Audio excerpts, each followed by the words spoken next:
खबरों में बने रहने के लिए बेल आइकॉन दबाइए और 7 आई न्यूज को सब्सक्राइब करिए।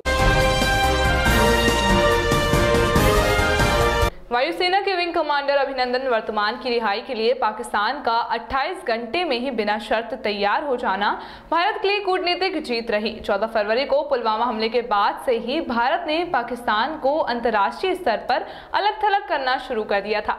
जब भारत ने बालाकोट में जैश ए मोहम्मद के आतंकी ठिकाने पर हवाई हमला किया तो किसी भी देश ने इसकी निंदा नहीं की। जब पाकिस्तान के विमानों की घुसपैठ की जवाबी कार्रवाई में भारतीय पायलट अभिनंदन पीओके में चले गए तो भारत ने उनकी रिहाई के लिए अंतर्राष्ट्रीय स्तर पर कोशिशें तेज कर दी थी। संयुक्त राष्ट्र में दखल रखने वाले 6 में से 5 देश भारत के साथ थे। जब सऊदी अरब भी पाकिस्तान के सपोर्ट में नहीं आया तो पाकिस्तान के प्रधानमंत्री इमरान खान ने तनाव नहीं बढ़ाने का फैसला लिया। चीन, फ्रांस, रूस, ब्रिटेन और अमेरिका P5 देश कहलाते हैं क्योंकि ये सभी संयुक्त राष्ट्र सुरक्षा परिषद के स्थायी सदस्य हैं। P5+1 में एक अतिरिक्त देश जर्मनी भी है। पुलवामा हमले के दिन से अमेरिका, ब्रिटेन, रूस और फ्रांस भारत के साथ थे। अमेरिका ने तो यहाँ तक ये भी कह दिया था कि भारत को आत्मरक्षा का अधिकार है।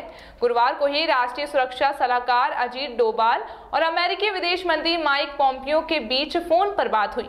शाम को जर्मनी ने बयान जारी कर कहा कि पाकिस्तान को तनाव नहीं बढ़ाना चाहिए और आतंकी संगठनों के खिलाफ कार्रवाई तेज करनी चाहिए। P5 में शामिल चीन इकलौता वे देश था जिसने पुलवामा हमले की निंदा की तो थी, लेकिन भारत की कार्रवाई का खुलकर समर्थन नहीं किया था। जब भारत पाकिस्तान में दबाव बढ़ रहा था, विदेश मंत्री सुषमा स्वराज उसी वक्त बीजिंग में चीन और रूस के विदेश मंत्रियों के साथ बैठक करने पहुंची।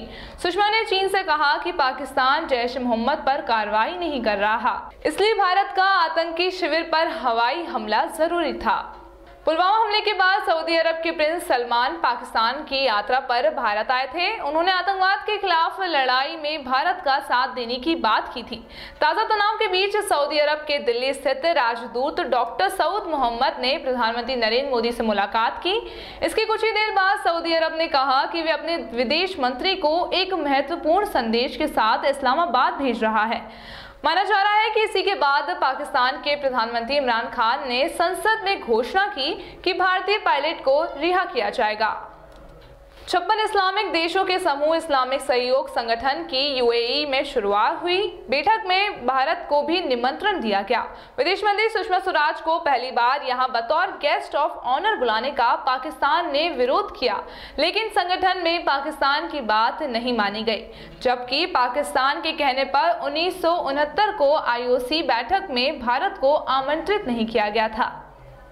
विदेश मामलों के जानकार रहीस सिंह ने बताया कि पाकिस्तान ने अभिनंदन को छोड़ने का फैसला लिया क्योंकि वे युद्ध नहीं चाहते थे। इसका सबसे बड़ा कारण उसकी आर्थिक स्थिति है। वहां की सरकार अपने जरूरी खर्चों के लिए धन नहीं जुटा पा रही है, तो युद्ध के लिए धन कहां से लाएगी। पुलवामा में हुए हमले के बाद दुनिया भर के देश भारत के साथ हैं। पाकिस्तान के सहयोगी देश सऊदी अरब और चीन ने भी आतंकी हमले की निंदा की थी। चीन ने पुलवामा हमले पर UN के निंदा प्रस्ताव पर हस्ताक्षर भी किया। सऊदी ने पाक को आतंकी संगठनों के खिलाफ कार्रवाई करने को कहा। उसे खुद को बचाने के लिए भी अभिनंदन को छोड़ने का फैसला लेना पड़ा।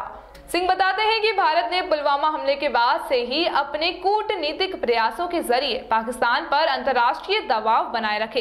पाकिस्तान इस बार अकेला था और उसके पास अभिनंदन को छोड़ने के विकल्प के अलावा कुछ और नहीं बचा था। पाकिस्तान सरेंडर की मुद्रा में है। ऐसे में अब दोनों देशों के बीच बातचीत आगे बढ़ सकती है। पाकिस्तान बार बार बातचीत के जरिए मामला सुलझाने की बात भी कह रहा है। पाकिस्तान पहली बार इतनी सौम्य भाषा बोल रहा है, ऐसा पहले कभी नहीं हुआ है। ये भारत की कार्रवाई और कोशिशों का ही नतीजा है।